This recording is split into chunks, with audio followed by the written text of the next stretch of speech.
소천의 헌법 강의입니다. 변시헌법의 사례형이나 기록형 문제의 답안을 작성하는 방식과 요령에 관한 강의입니다. 그 중에 이번 강의에서는 헌법재판소법 제68조 제1항에 따른 헌법소원, 즉 권리구제형 헌법소원의 적법 요건을 다룹니다. 모두 10가지가 있는데 그 내용이 무엇이고 또 그 판단 기준이 무엇인지 또 어떻게 답안을 작성할 것인지 그 요령에 대해 알아봅니다. 헌법입니다. 68조 1항에 의한 것은 공권력의 행사 또는 불행사로 인하여 이 대상적격이죠. 공권력의 행사 또는 불행사로 인하여 자신의 기본권을 침해당한 자는 헌법재판소에 헌법소원을 청구할 수 있다. 이게 어디 있어? 68조 1항에 있는 거잖아. 그지? 이게 그래서 권리구제의 헌법소원입니다. 자, 그러면 쟁점의 정리 부분도 이것도 마찬가지로 지금 갑이 청구하는 헌법소원 청구가 68조 1항에 의한 거다. 그래서 이러한 요건들이 문제될 수 있다. 그 정도로 문제된다. 이렇게 말하는 거를. 그럴 때 지금 이걸 전체로 다 한 10개 정도 되는 거를 다 적으라고 하는 문제는 나올 수가 없어. 이제는 나올 수 없으니까 대부분 출제자가 어떠한 것을 지정을 해줍니다. 이 중에. 그럼 대부분 항상 나오는 게 이거야. 빨간 부분 표시된 거. 이거는 항상 거의 나온다고 보면 돼. 5개. 청구인 능력의 문제가 나올 때 어떤 경우에 문제가 나오냐면 보통은 청구인은 대한민국 국민이 이 자연인으로서 국민이 청구인으로 나옵니다. 문제는 대부분. 그런데 문제에서 청구인이 외국인이면 어떻게 돼? 외국인은 청구인 능력이 있냐 없냐가 쟁점이 되는 거예요. 외국인은. 이게 어디요? 기본권 충분할 때 외국인의 기본권 주체성 그 이슈입니다. 지금 자료에 내가 정리해놨으니까 그냥 그대로 수술하면 됩니다. 그래서 외국인에 관한 문제. 이때 그 판단 기준은 이겁니다. 단순히 국민의 권리가 아니라 인간의 권리로 볼 수 있는 기본권에 대해서는 외국인도 기본권의 주체가 될 수 있다. 따라서 외국인은 천부의 인권의 성격을 가진 자유권의 침해를 헌법소원으로 다툴 수 있다. 이 정도 판단 기준 써주고 구체적으로 적용을 시키면 됩니다. 사례에서 제한되는 기본권이 인간의 권리에 해당된다라고 하는 서술을 하면 되겠죠. 또 단체, 개인이 아니고 단체가 집단으로 해서 어떤 기본권 침해를 주장했을 때 그럴 때도 청구인 능력에 관한 문제가 나옵니다. 이슈가 있는 거예요. 그러면 이건 언급해줘야 돼. 이때 판단 기준은 이겁니다. 사법인이나 권리 능력 없는 단체도 그 목적과 사회적 기능에 비추어서 그 성질에 반하지 않는 범위 내에서 기본권의 주체가 될 수 있다. 일반적으로 사법인이나 단체는 성질상 영업의 자유, 경쟁의 자유, 재산권 등에 있어서 기본권 주체가 될 수 있습니다. 그래서 청구인으로서의 기본권 주체로서의 자격이 있다라는 이야기를 해줘야 됩니다. 그 다음에 대상적격. 이때의 대상적격은 모든 공권력의 행사 또는 불행사입니다. 대상적격 쟁점에서 적어야 되는 판단 기준은 이겁니다. 헌법재판소법 제68조 1항에 따른 헌법소원은 공권력의 행사 또는 불행사에 대하여 청구할 수 있다. 공권력이란 국가기관이나 공공단체가 우월적인 지위에서 일방적으로 명령 강제하는 고권적 작용을 말한다. 이 정도 적으면 되겠습니다.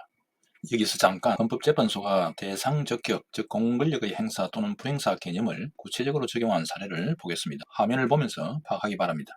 먼저 헌법 규정입니다. 헌법 규정은 헌법 소원의 대상이 되지 않는다는 것이죠. 헌법 규정관에는 가치의 우열은 있을 수 있어도 효력의 우열을 가릴 수가 없어서 헌법 소원의 대상이 되지 않는다. 이런 이야기고요. 고시의 경우 입법 형식상으로 법규 명령은 아니지만 법률의 구체적인 위임을 받아서 그 법률의 내용을 보충하는 행정규칙이 있습니다. 이걸 법령 보충적 행정규칙이라고 그러죠. 이 법령 보충적 행정규칙은 대외적 구속력이 있기 때문에 법규 명령으로서의 성질을 가지고 있어서 공권력에 해당한다 것입니다. 그 다음에 지방자치단체의 조례죠. 조례는 지역 주민을 대외적으로 구속하는 법규범으로서 공권력에 해당합니다. 그 다음에 진정입법부작위가 헌법소원의 대상이 되는 경우가 있습니다. 진정입법부작위가 헌법소원의 대상이 되려면 입법 의무가 헌법상 발생해야 합니다. 헌법이 명시적인 입법임을 한 경우에 입법 의무가 발생하고 또 하나는 헌법 해석상 기본권 보호를 위한 입법 의무가 발생할 경우가 있습니다. 그럼에도 불구하고 그러한 입법 조치를 취하지 않고 있는 경우에 그러한 진정 입법 부작위는 헌법소원의 대상이 된다 하는 이야기입니다. 그 다음에 권력적 사실행위, 처분이 아닌 권력적 사실행위는 공권력에 해당합니다. 또 법원의 재판은 원칙적으로 헌법소원의 대상이 되지 않습니다. 헌법재판소법 제68조 1항에 재판소원 금지 조항 때문에 그렇습니다. 다만 헌법재판소가 위헌으로 결정한 법률을 적용해서 기본권을 침해한 재판이 있다 그러면 그 재판은 예외적으로 헌법소원의 대상이 된다는 것이 지금의 판례입니다. 또 법원의 재판을 거쳐서 확정된 행정처분, 이걸 원행정처분이라고 합니다. 이 원행정처분은 헌법소원의 대상이 되지 않습니다. 그러나 문제에서 나오는 건 대부분 뭐가 된다? 법령입니다. 법령. 문제는 거의 뭐 지금 벗어나지 않습니다. 법령입니다. 법령. 법률 내지는 시행령, 부령, 고시, 조례도 있을 수 있죠. 조례도 법규범이니까요. 조례가 행정소송의 대상이 됩니까? 조례가 행정소송의 대상이 되는가? 조례의 효력을 다투는 경우에 돼 안 돼? 처분성에 관한 이슈입니다. 이거는 행정작용 중에 처분에 대해서 있는 거예요. 기본적으로 행정소송은. 그러면 조례는 규범적 조례, 그러니까 일반적이고 추상적인 어떤 행위를 규율하는 규범적 조례는 처분성이 없습니다. 다만 조례 중에 처분적 조례가 있죠. 그래서 그게 옛날에 왜 두밀분교 조례 사건 압니까? 두밀분교 조례 사건. 그거는 처분적 조례입니다. 왜? 조례 내용이 뭐냐면요. A경율의 두밀분교는 학교를 폐교한다. 이게 조례 내용이에요. 그거 처분성 있는 조례지, 그거는. 그거는 일반적인 추상적인 언어로 된 규범 아닙니다. 그러니까 그거는 받아줬던 거예요. 대법원이 처분성이 있다고. 그래서 어쨌든 대상 적기에 관한 이슈, 그 다음에 기본권 침해 가능성, 이 이야기하고 자기 관련성을 헷갈리는 경우가 많은데, 기본권 침해 가능성은 기본권 침해 심사를 할 때에 기본권마다 보호하는 영역이 있습니다. 그죠? 각 기본권마다 보호하는 영역, 그게 보호 영역에 관한 이야기야. 그래서 내 자료에 각 기본권의 보호 영역을 쫙 설명해 놨잖아요. 그거는 최소한 여러분 이해하고 있어야 돼요. 그래서 어떤 문제가 나올 때 어떤 공권력 작용, 특히 법령입니다.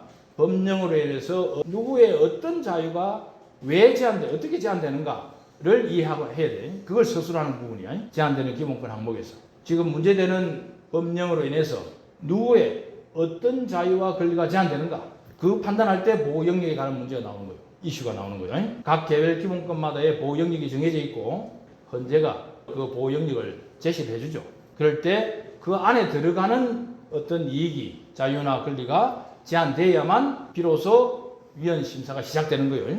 이 이야기는 기본권 침해 가능성은 아예 가능성 자체가 없다. 이 이야기는 지금 다투는 법령 조항으로 인해서 어떤 청구인이 어떤 입장에는 어떤 청구인의 하등의 기본권에 대한 제한 자체가 존재하지 않을 때가 있습니다. 그럴 때 기본권 침해 가능성이 없다는 이유로 그 청구인의 청구를 각하하는 거예요. 이게 이 용도로 쓰는 거예요. 여기는 이 요건은 기본권 침해 가능성이란 말은 그 대표적인 백화점 셔틀버스 사건.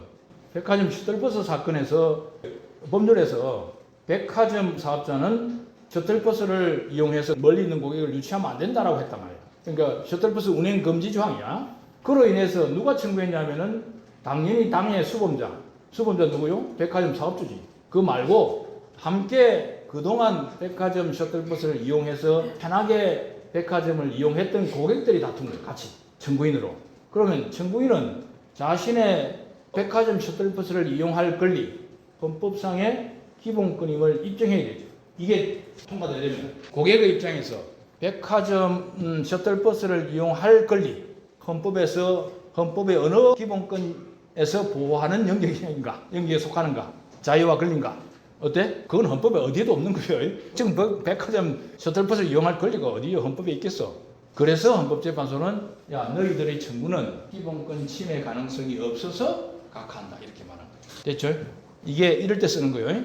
그 다음에 이제 자기 관련해서 이걸 항상 써야 되는데, 그 판단 기준은 이렇게 쓰면 됩니다. 헌법소원은 헌법상 보장된 기본권을 침해받은 자가 헌법소원을 청구할 수 있다. 따라서 청구인은 자신의 기본권 침해를 주장하여야 하고 다른 사람의 기본권 침해를 대신해서 주장할 수 없다. 다만 공권력의 상대방, 즉 수범자죠. 공권력의 상대방이 아닌 제3자라도 간접적, 사실적, 반사적 이해관계를 넘어서서 직접적인 기본권 제한을 받고 있다면 자기 관련성이 인정된다. 이 정도 쓰면 됩니다. 아까 백화점 주인, 백화점 사업주는 어떤 자유가 제한되는 거예요? 지금 금지 조항으로 인해서 무슨 자유가 제한돼? 영업의 자유지. 그걸 어렵지 않잖아. 영업의 자유. 내가 백화점이라는 사업을 해가는데 백화점 사업을 어떤 방식으로 어떻게 내가 할 건가? 그건 당연히 영업의 자유의 한 내용이지. 그에 관한 자기 결정을 말하는 거잖아요. 그것을 지금 제한한 거지. 니는 하지 말라고 말했으니까. 그런 방식의 영업 방식 하면 안 된다. 말한 거니까. 그러면 영업의 자유에 대한 제한이죠. 한마디로 그냥 자기가 알려서 할 때 지금 청구인은 백화점 사업주로서 이렇게 백화점 사업주로서 자신의 영업의 자유가 제한되고 있다. 이렇게 쓰면 적으면 되는 거예요. 그러니까 원래 자기 관련성은 당연히 자신이 기본권 침해를 주장할 때 다른 사람의 기본권 침해를 대신해 주장하는 게 아닙니다. 자신의 기본권 침해를 주장해야 된다. 이런 취지가 자기 관련성이 들어있는 거예요. 이것도 문제 나올 수 있습니다. 예컨대 B를 놓고 나는 내 주장 기본권 침해를 주장하는 게 아니고 B라는 사람이 침해받고 있는 기본권 침해를 내가 대신해서 주장한다. 내 이름으로. 라고 주장을 만약에 했다고 합시다. 그와 같은 헌법소원은 허용된다 안 된다? 안 되는 거예요. 이유가 자기 관련성 요건을 충족 못하는 거예요. 그런데 수범자가 아닌 제3자라도 직접적인 기본권 제한을 받고 있다면 자기 관련성이 인정돼요. 당연한 이야기입니다. 이거는 사실은 당연한 법리인데 예를 들면 13회 변시의 기록형에 그 문제 나온 거예요. 성인의 경우에도 인터넷 게임을 하는데 성인은 본인 인정을 해야 된다. 그전에는 없었는데 법률을 개정하는 문제입니다. 문제에서. 이건 실제 사례는 아닌 것 같아요. 문제가 있는데 문제에서 그렇게 된 거예요. 기존에는 성인도 인터넷 게임을 그냥 익명으로 할 수 있었는데 어느 날 이제 법률을 바꿔가지고 개정을 해서 성인도 인터넷 게임을 하려면 본인 인정을 해라 라는 인터넷 게임 본인 인정제를 도입한 거야. 예를 들면 그럴 때 법률의 내용은 뭐냐면 규범의 내용은 수범자가 누구냐면은 이용자가 아니야. 인터넷 게임을 서비스를 제공하는 사업자, 인터넷 게임 서비스 제공자에게 명령을 내리는 거예요. 본인 확인이 없으면 서비스 제공하지 마라 이렇게 한 거예요. 본인 확인을 하지 않으면 서비스 제공을 해서는 안 된다 라고 명령을 내린 거예요. 그럼 수범자는 누구요? 이용자는 직접 아닌 거지. 사업자입니다. 그런데 그 결과로 사실상 이용자는 본인 인정을 해야만 게임을 즐길 수 있잖아. 그래서 누가 청구인이냐면은 사업자가 청구인이 아니야. 청구인은 이용자가 청구인 거야. 문제에서. 그럼 어떻게 돼? 이 법리가 적용돼야 돼. 수범자는 아니지만 간접적 사회적 반사 이해관계를 넘어서 직접적인 기본권 제한을 받고 있다. 어떤 제한이요? 인터넷 게임을 익명으로 즐길 자유가 제한되는 거지. 그러면 인터넷으로 익명에 의한 인터넷 게임을 즐길 자유가 헌법에서 보장되는 자유냐 하는 것은 나중에 기본권 제한 항목에서 써야 되는 거예요. 여기서는 이제 그냥 그것만 언급하는 거죠. 적용 부분에서. 적용할 때. 이건 그대로 정리를 외워서 자기 관련성. 항상 나오는 거기 때문에 달달이 침해 현저성. 현저성은 헌법 소원 청구하는 시점에서 그 시점 당시에 기본권 침해를 당하고 있어야 된다 하는 이야기입니다. 이 이야기는 침해 현저성은 먼 장래에 혹시 기본권 침해가 당할지 모르니까 지금 청구해서 미리 받아놓겠다는 안 된다는 거예요. 그건 사법자원을 낭비하는 거죠. 그리고 그 당사자는 진지한 당사자라고 볼 수 없습니다. 그래서 진지한 당사자를 찾기 위한 작업이 사실은 적법 요건인 거예요. 사실 이게 진지한 당사자를 찾기 위한. 그래서 사법자원을 최대한 아끼려고 하는 거예요. 낭비하지 않으려고 하는 거예요. 적법 요건이 존재하는 이유야. 그 이유가 법원의 입장에서는 최대한 이 사건의 쟁점을 가장 잘 현출해낼 수 있고 가장 잘 주장할 수 있는 사람이 누구냐를 가려내는 작업이라고. 이 작업들이. 그래서 침해 현저성도 그러면 다만 했고 예외가 있습니다. 이거 기본권 침해가 장래에 발생하도록 그 침해가 틀림없이 발생할 것으로 청구 시점에서 확실히 예측된다면 예외적으로 침해 현저성이 예를 들면 이제 지금 법률이 새롭게 제정되거나 개정되어서 시행을 앞두고 있다고 합시다. 시행이 되면 청구인이 적용을 받습니다. 그런데 시행 전이라도 청구인이 다툴 수 없느냐 하는 겁니다. 이 단서의 법리에 따르면 청구할 수 있다는 것이죠. 시행을 앞두고 있어서 곧 시행이 틀림없이 이루어질 것이기 때문에 시행 전이라도 기본권 침해가 확실히 예측되는 상황이죠. 따라서 시행 전에 청구했다 하더라도 예외적으로 침해의 현재성이 인정된다는 이야기입니다. 이게 침해 현저성의 법리입니다. 이게는 원칙과 예외를 함께 적는 거예요. 적어놔야 돼. 요것만 해당될 수도 있어. 앞부분만. 문제에 따라서는. 또는 예외 부분이 적용되는 문제도 나올 수 있고. 그러니까 두 개를 다 적어두는 게 채점관 입장에서는 이 친구가 꽤 아는구나 느낌이 오는 거야. 자, 여기서 함께 알아둬야 하는 법리가 있습니다. 만일 현재성의 예외가 적용되는 상황이면 나중에 청구기간 충족 여부를 판단할 때에는 청구기간은 그대로 준수한 것이 됩니다. 왜냐하면 아직 기본권 침해가 현저화되지 않은 상태이기 때문에 청구기간의 기산점이 아직 시작이 안 된 겁니다. 따라서 청구기간은 그대로 충족한 것이 됩니다. 이제 이게 침해 직접성 부분이 이제 조금 어려운데 이것도 간단합니다. 어떤 의미에서는 그러니까 이게 침해 직접성이라는 것은 주로 법령을 지금 다툰단 말이야. 법령 문제입니다. 법령 헌법소 법령 소원에서 이것이 주로 문제되는 거예요. 침해 직접성은 그래서 법령소원에서 뭐요? 일반적이고 추상적인 언어로 되어 있잖아요. 그러면 이걸 집행하는 행위가 있단 말이에요. 집행행위에 의해서 비로소 그때 기본권 침해가 이루어진다 그러면은 그 집행행위를 먼저 다투라 이런 이야기입니다. 법령을 바로 가져오지 마라. 헌법재판소에. 집행행위를 먼저 다투라. 그럼 집행행위는 주로 처분이잖아요. 그럼 행정소송을 가라는 소리입니다. 헌법재판소 오지 말고 직접성이 없을 때는 헌법재판소로 올 이유 없다. 먼저 집행행위를 다투는 행정소송으로 가라. 법령을 직접 다투지 마라. 그럼 어떻게 돼? 사실은 이것도 어떻게 보면 뭐 그렇게까지 꼭 해야 되는가 하는 측면이 있는데 어차피 행정소송으로 가면 어떻게 돼? 당사자는 거기서 할 수 있지. 다툴 수 있지 당연히. 뭐로? 두 가지로 다툴 수 있잖아. 위헌재청 신청을 하거나 아니면 안 되면은 헌법재판소 68조 2항에 의한 헌법소원을 하거나 어차피 와. 그런데 헌법재판소는 이 법리를 가지고 야 지금 우리가 하기에는 좀 빠르다라고 생각하는 것 같아. 그게 이야기예요. 근데 다만 이제 우리는 지금 헌법재판소하고 일반 법원을 분리시켜 놓다가 보니까 나름대로 집행행위에 의해서 그때 비로소 기본권 침해가 이루어지는 것은 행정소송으로 가서 그걸 먼저 다투고 그 과정에서 적용되는 법률조항이 위헌이라고 할 것 같으면 그때 그렇게 다투라. 바로 가져오지 마라 이 말입니다. 집행행위를 먼저 다투라 이 소리. 니한테 직접 지금 침해를 받고 있는 그걸 먼저 구해라 이 소리죠. 법령은 아직 법령 그 자체로 기본권 침해가 이루어진 상태가 아니라고 보는 거예요. 그래서 이렇게 표현하는 거예요. 집행행위를 매개로 하지 아니하고 이 말이죠. 집행행위를 매개로 하지 아니하는 이 소리는 집행행위에 의해서 비로소 기본권 침해가 이루어질 때는 이 말이지. 그때는 법령을 다투지 말고 집행행위 자체를 다투되 만약에 집행행위를 매개로 하지 않은 채 법령 그 자체로 기본권 침해가 있을 때만 우리가 받아주겠다 라고 하는 소리입니다. 그렇지? 이게 이제 그 표현이에요. 그래서 말은 좀 어렵게 해놨습니다. 집행행위를 매개로 하지 않냐고 법령 그 자체에 의하여 기본권을 침해가 된다. 이걸 넣는 게 좋아. 자유의 제한, 의무의 부과, 권리 또는 법적 지위의 박탈. 이 반드시 외워서 넣으시오. 그래야 충실한 답안 끝에 모양새가 등의 기본권을 침해받아야 한다. 어려운 이야기 아닙니다. 이것도 마치 어렵게 느껴지긴 하는데 그래서 나는 이 원칙의 연장선에 있는 게 이런 법리들입니다. 이거는 이 원칙과 연결되는 똑같은 이야기입니다. 그런데 법령에서 의무 위반에 대해 벌칙을 정하고 있더라도 그 벌칙을 기다릴 필요 없이 의무 부과조항 그 자체로 인한 기본권 침해를 바로 주장할 수 있다. 벌칙은 집행행위에 해당하지 않는다. 이 소리 해놨는데 이게 언제 결정입니다. 이게 무슨 이야기예요? 예를 들면 형벌조항이 있잖아. 형벌조항은 그 자체에 의해서 물론 집행은 예정되어 있죠. 집행에는 뭐요? 형사처벌을 하는 거잖아요. 기소를 하고 하는 행태가 나타나잖아요. 그런데 법률 그 자체로 인해서 의무가 부과됩니다. 어떤 행위를 하지 못한다고 하는 금지 의무가 법률 그 자체로 의해서 규정이 돼 있지. 그렇잖아, 행부는. 그러니까 법률 그 자체에서 의무의 부과가 있는 거죠. 의무의 부과가. 일단 어떤 행위를 하지 못하게 하는 거죠. 그러니까 구성 요건에 의해서. 구성 요건을 위반하는 행위가 있으면 물론 집행이 이루어지지만 그래서 이 법리는 집행행위를 매개로 하지 않는 건 주로 처분을 이야기합니다. 행정청의 처분. 대표적인 게 바로 그거요. 예를 들면 음주운전을 한 자는 운전면허를 취소할 수 있다라고 되어 있다고 합시다. 법령에서. 그러면 언제 기본권이 침해되는 거냐? 물론 음주운전을 할 때 금지 의무가 부과되겠지 사실은.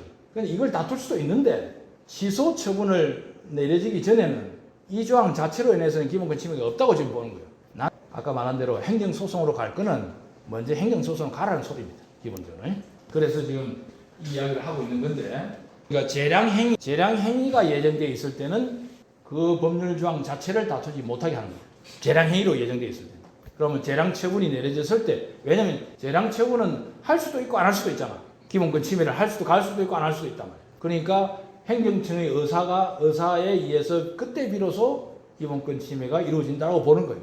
그런 이야기고요. 법령에 예정한 집행의 행정행위. 그래서 재량행위인 경우에 그 기본권 침해는 재량행위에 비로소 이루어지고 그 법령은 침해 직접성입니다. 주로 문제는 이 파트입니다. 이게 문제된 거예요. 이 범죄는. 이걸 예정하고 지금 법리를 만든 거예요. 세 번째, 법령이 집행행위를 예정하고 있더라도 법령 자체에서 이미 국민의 권리 영관계가 확정된 상태라면 그 법령은 침해 있겠습니다. 이게 좀 약간은 그 다음에 하나가 이 문제입니다. 이게 가끔 나와요. 법률의 수권조항에 대한 침해 직접성 문제가 나옵니다. 이슈가 있습니다. 그러니까 수권조항도 이제 법률에서 이제 어떠한 입법상은 법률로 하위 규범은 대통령령으로 정한다, 고시로 정한다 했잖아요. 그럼 그 수권조항이라고 우리 부르잖아요. 법률의 수권조항입니다. 법률의 수권조항은 이 수권조항 자체로 인해서 기본권 침해가 아직 완성된 상태는 아니야. 하위 규범에 의해서 구체적으로 형성되어야만 비로소 기본권 침해가 완성되는 거지. 이것도 이렇게 보는 거예요. 직접성. 그러면 수권조항도 다투고 예를 들면 하위 규범도 같이 다투는 거예요. 지금 두 개를 다 다투는 거예요. 헌법소원으로. 헌법소 다툴 수 있잖아. 일단은. 그랬을 때 수권조항에는 다투지 못한다는 거예요. 이게 법률입니다. 기본권 침해 지집성에 의하면. 침해 법률에서 집행행위에는 하위 규범의 입법행위도 포함된다. 따라서 법률의 수권 규정이 그 내용의 구체화를 위해서 하위 규범에 예정하고 있는 경우 집행행위라고 보는 겁니다. 이거 집행행위를 예정하고 있는 거지. 경우에는 수권 규정의 침해 직접성은 원칙적으로 부인된다. 인정되지 않는다 이 소리잖아. 수권조항 자체에 직접성이 없다. 하위 규범에 의해서 비로소 구체적으로 기본권 침해가 이루어지니까. 말되지. 이게 지금까지 원칙인 거예요. 앞에서 말하는 것에. 그런데 이제 또 예외를 또 뒀습니다. 그러나 법률의 수권 규정과 하위 규범의 수용 규정이 불가분의 일체를 이루고 해서 양자를 분리해서는 규율 내용의 전체를 파악하기 어려울 때는 그 법률의 수권 규정도 함께 직접성이 인정된다. 이렇게 예외를 지금 만들었습니다. 문제가 만약에 나오면은 이 법률을 적용해야 되는 문제가 있습니다. 그게 이거 대표적으로 변론 시의에 나온 거예요. 변시의에 이 문제가 이 쟁점이 변시의에 뭐였더라? 변시의회가 미용업자의 전 빼기 깃볼 뚫기를 금지하는 고시 내용입니다. 그런데 수권조항인 미용사 공용위생관리법에는 전 빼기 깃볼 뚫기라고 하는 규범, 금지하는 규범 내용이 하나도 없어. 그냥 위생 기준을 정한다 이렇게 해놨어. 그런데 그 고시로 정한다 해놨거든. 그래서 고시에서 전 빼기 깃볼 뚫기를 금지시켰어. 미용업자 입장에서는 전 빼기 깃볼도 하고 싶단 말이야. 업무로서, 직업으로. 그러면은 수권조항에 의해서 기본권 침해가 직접 이루어지는가 하는 쟁점입니다. 수권조항인 공중위생관리법에는 전 빼기 깃볼 뚫기를 금지한다는 규범 자체의 언급이 하나도 없어. 그냥 위생 기준은 고시로 정한다 이래놨단 말이야. 수권조항을. 그런데 고시에서 이제 그렇게 그 내용을 정했단 말이야. 이럴 때 그 수권조항의 기본권 침해 직접성이 인정되는가? 어때? 안 된다. 예외에 해당되냐? 예외에도 해당합니다. 예외에도 해당합니다. 이 예외는 어떤 이야기냐면요. 어느 정도 금지하는 규범의 내용이 수권조항에 어느 정도 담겨 있을 때 이야기입니다. 예컨대 A, B, C는 금지해놓고 기타는 예를 정한 하위 규범으로 정한다. 이랬으면은 수권조항도 직접성 있는 걸로 인정될 때가 있습니다. 그런데 지금 그 사례, 변시 2의 사례에서는 수권조항 자체에는 금지되는 내용이 하나도 없는 거예요. 그런데 밑에 가서 있단 말이야. 이럴 때 수권조항은 기본권 침해 직접성이 인정 안 되고 대신에 그러니까 두 개가 문제로 두 개를 다 헌법소원을 청구했을 때 그러면 수권조항은 기본권 침해 직접성이 없어서 각하이 되고 그 다음에 고시조항을 봐야지. 고시조항은 이 법리 그대로 적용해야 하는 거예요. 기본 법리를. 이 법리가 적용돼야 돼. 고시조항 자체가. 고시조항의 직접성을 판단해야 되잖아. 안 하는 사람이 있어요. 고시조항 자체의 직접성을 판단하는 게 오히려 문제야. 두 개의 직접성 판단하는 거예요. 그럴 때 수권조항은 아까 그 이후로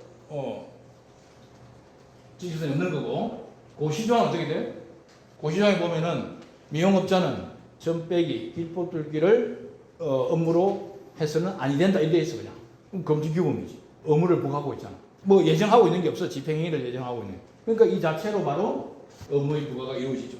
자유의 제한 또는 의무의 부과가 이루어지기 때문에 따라서 이 고시조항은 기본권 침해 직접성이 인정된다. 이렇게 써야 되는 거예요. 답안을. 보충성은 알죠? 보충성. 이거는 다른 권리 구제 절차가 있으면 그 사람 모두 거친 후에 청구해라. 그러니까 다른 법률의 구제 절차가 있으면 그 절차를 거쳐야 된다라고 말한 게 아니야.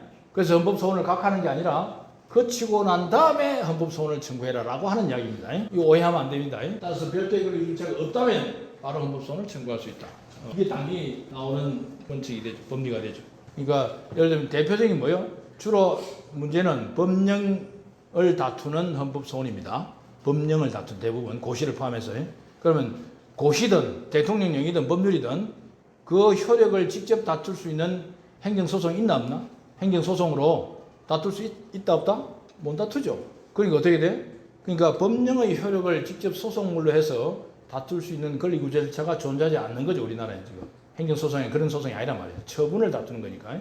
그러니까 따라서 법령을 다투는 헌법소원은 바로 헌법소원을 청구할 수 있다가 되는 거지. 그래서 보충성 요건을 충족한다가 되는 거지. 이건 어려운 거 아니에요? 이거 가지고 시간 많이 끌면 안 됩니다. 이제 청구기한이 문제인데 청구기한은 뭐죠? 69조 1항 읽어봅시다. 69조 1항.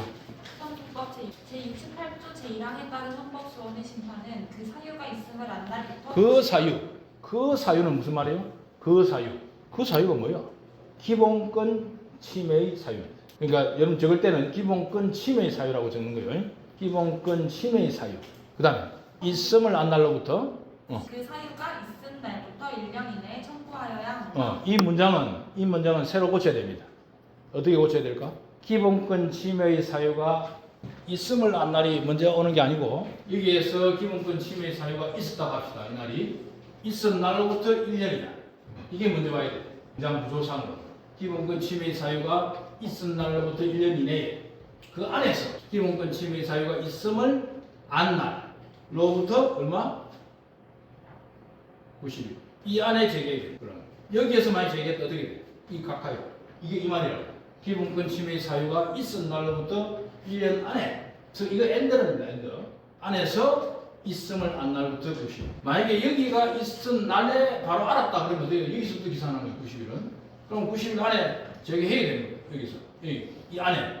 여기서 제기하면 어떻게 돼? 각한 거예요. 1년 안에는 있지만 이게 엔더 요건이라는 거예요. 기본권 침해 사유가 있으면 안 나올 90일 이내에 배상하여야 한다. 그래서 사유가 있는 날에 이 말은 기본권 침해가 구체적으로 현실적으로 발생한 날을 의미하고 사유가 있으면 안 날이라는 기본 사실관계를 현실적으로 인식한 날을 가리킨다. 이 정도는 적어주는 게 이 의미 내용을 적어주는 게 충실한 답안처럼 느껴집니다. 가능하면 외워서 그 의미를 같이 적어주는 게 좋고요. 이거까지는 이게 법령에 해당하는 사유. 아까 그거 봅시다. 이거로 갖고 보면은 아까 전폐 깃벌두개 고시가 이때 지금 시행이 됐습니다. 고시가 아까 전폐 깃벌두개 금지하는 고시가 시행된 게 이때입니다. 이 사람은 예를 들어서 여기서 미용 등록을 했습니다. 개설한 거야 미용업을. 자 그러면 언제 기본권 침해를 당하는 거죠? 기본권 침해를 당하는 그 시점은 영업을 시작한 게 이날이라고 합시다. 법령에 해당되는 사유가 발생한 날, 이 언제요? 이 이날인 거죠. 법령에 해당하는 사유, 법령의 규율을 구체적이고 현실적으로 적용받게 되는 최초의 날. 법이 시행돼서 실제로 이 당사자가 처음부터 아직 영업을 하지 않은 상태이기 때문에 전폐기 깃벌 하는 규제가 이 사람에게 지금 적용되는 사안은 아닙니다. 그래서 법령에 해당되는 사유가 발생한 날, 영업이 시작한 날이라고 전제합시다.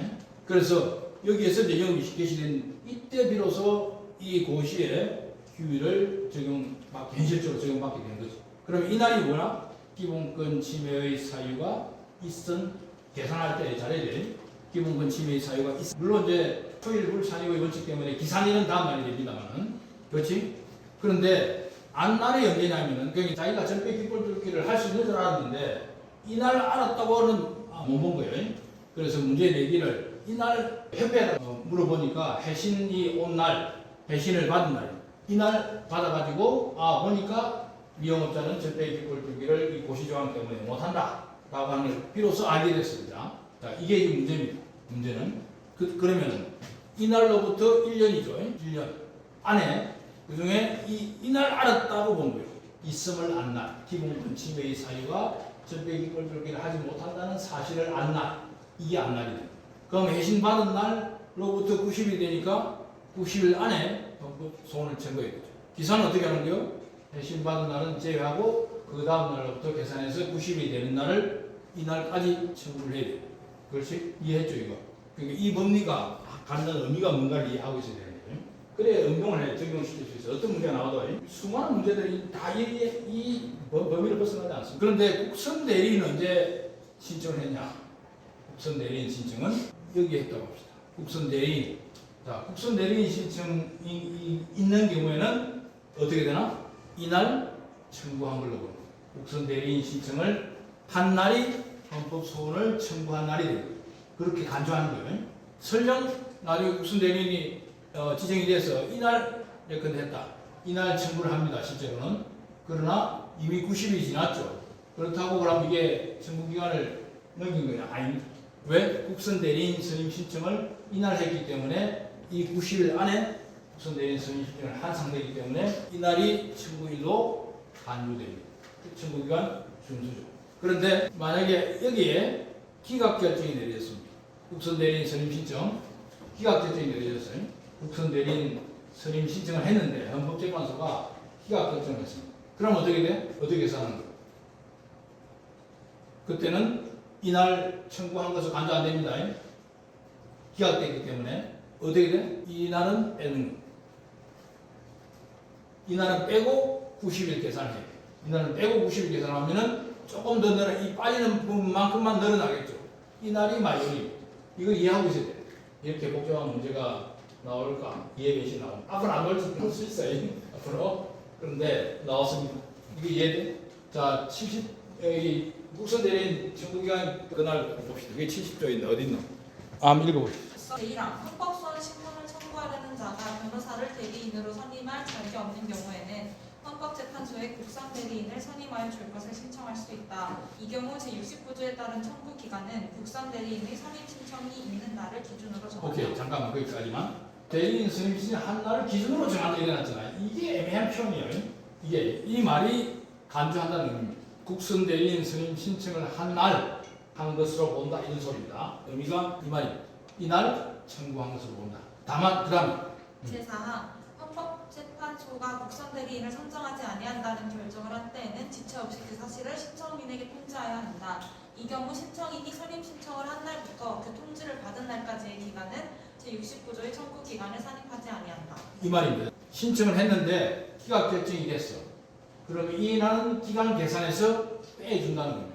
이야기는 있음을 안 날로부터 90일 계산이 여기 있는데 이 부분이 빠지니까 빠지는 만큼 늘어나는 거죠. 연장을 해준다 이 소리입니다. 그럼 이 안에 청구해야 됩니다. 다음으로 청구기간과 관련해서 중요한 논점이 하나 있습니다. 법령의 시행에 유예기간이 있는 경우에 청구기간은 어떻게 되는가 하는 거죠. 법령의 시행에 유예기간이 있는 경우에는 언제 기본권 침해가 발생하느냐 하는 겁니다. 법령 시행일 기준설, 유예기간 종료일 기준설이 대립하고 있었습니다. 헌법재판소의 종전 판례는 법령 시행일에 의무의 부과를 받는 것으로 보아서 법령 시행일 기준설을 취했습니다. 그러니까 법령이 시행되는 날 바로 기본권 침해가 발생한다고 본 것이죠.